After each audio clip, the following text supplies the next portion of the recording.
Guys, ang kanyang unit. Ang tagal-tagal mo naman kasi ito i-occupy, friend. Ganun talaga. Uy, 2018 pa to, be. Palitan ko na lang to ng 19, ha? Over na siya ang susi ng mahiwagang lagusan para sa tirahan. Yan na! Congratulations, girl!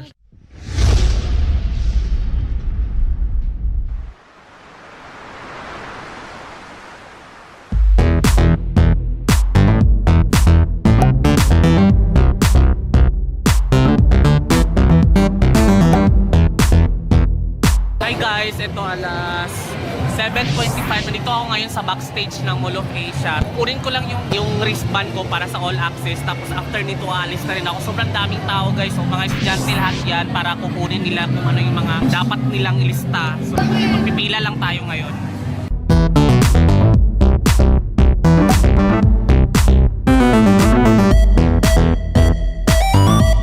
Okay, so one rule is bawal magkabitaw. So if you let go of the angle, you guys will be eliminated.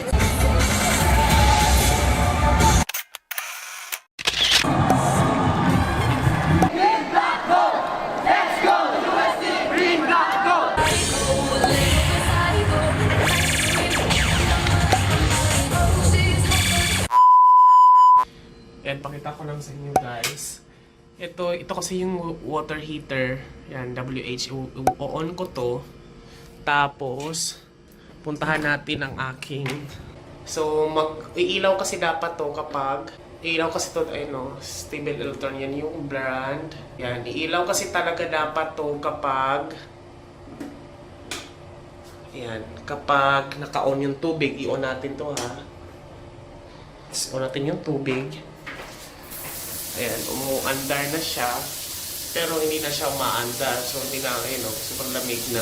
Tapos nakasaksak naman siya. So, wala. Hindi talaga siya kumana.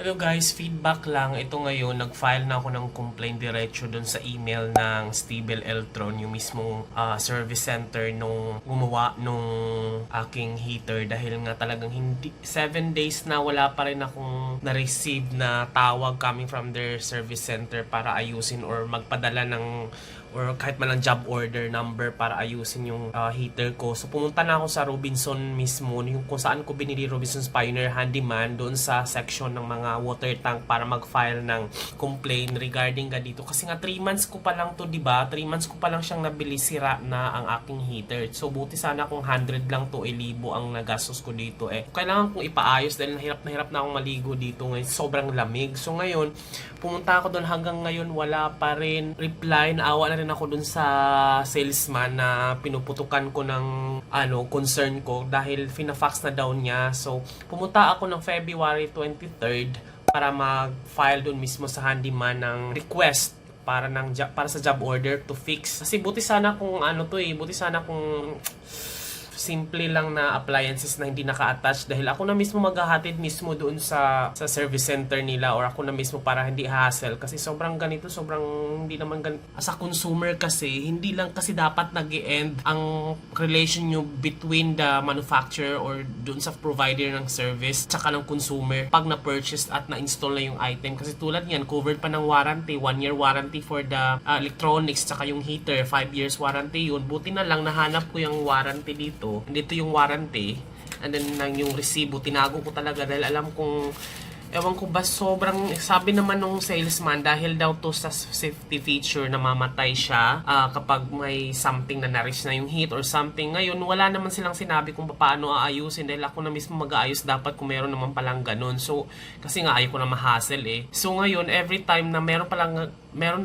palang ganyang feature ang kanilang item na namamatay. So, every time na namamatay yung mga customer na mga heater na ganyan na naka-install sa kanila, nagpapadala sila dapat ng mga mag-aayos every time na may mag-request. Dahil paano pag araw-araw namamatay yan, so araw-araw ko magre-request, so sana lang i-off na lang nila yung safety feature dyan, dahil kung hindi naman nila di sila makapa-response in line doon sa pinangako nilang. Medyo na-offend lang ako dahil sobrang tagal ko na ngayon. Papakita ko lang sa inyo, nag-email na ako, pinaka-website nila, tsaka Ayun o, nag-email na rin ako. Tapos, nag-fax na rin yung salesman nila doon. So, wala pa rin akong natanggap na tawag talaga. As in, walang feedback, walang job order number. 3 months lang nasira na Ewan ko kung part of the safety feature ba to or talagang may nasira talaga. Kasi pag ganito, sobrang tagal, hassle. Kaya ka nga nang bumili ng heater. So anyway, pakita ko lang sa inyo kung anong nangyari. Site nila nakalagay dito, providing you with 100% customer service. So yun lang. Kinontak ko na rin sila through Facebook. Dun sa yung pinaka-fan page nila, binilagay ko na lang yung mga details ko dito. Pati yung link ng pag-install. Tsaka yung usapan namin ng salesman na pinuntahan ko sa... Yan, pati yung warranty, pinicturan ko. Tsaka yung resibo. Tsaka yung screenshot ng mga usapan namin ng salesman na nag-file at nag-fax. Wala pa rin akong reply. Delay pa more. Baka pag umabot na talaga to na isang buwan, mag-buisit na talaga ako nito. The line or press star key to end this call. Thank you. Ito guys, pangatlong tawag ko na. Nag-request ako ng email. Afternoon, customer care. Hello ma'am. Hello? Yes. Ibibigay ko po yung yung pangalan ko. Paki-pull up na lang ng record. Okay lang. Hello? Hello? Rinig niyo po ba ako? Hello, hindi po. Napuputol-putol po kayo. Ibibigay ko po yung pangalan ko. Last name. Sorry, napuputol po. Ma'am, klarong-klaro po ang linya nyo. Narinig ko po kayo. So, bibigay ko po yung apelyido ko po. Paki-pull up na lang po ng request ko. Now, ibibigay ko po yung pangalan ko po. Paki-pull out na lang po sa record nila. Or Buddha. O-R-B-U-D-A. Or Buddha. Hindi po. Jonathan.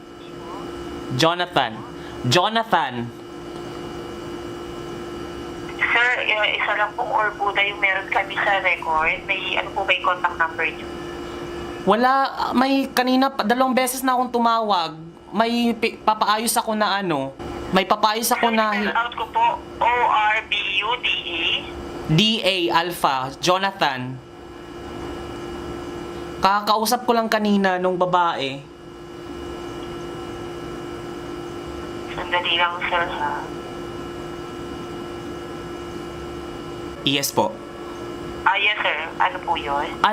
May kausap kasi ako kaninang babae. Dalawa nang kong kausap Inaantay ko lang yung request.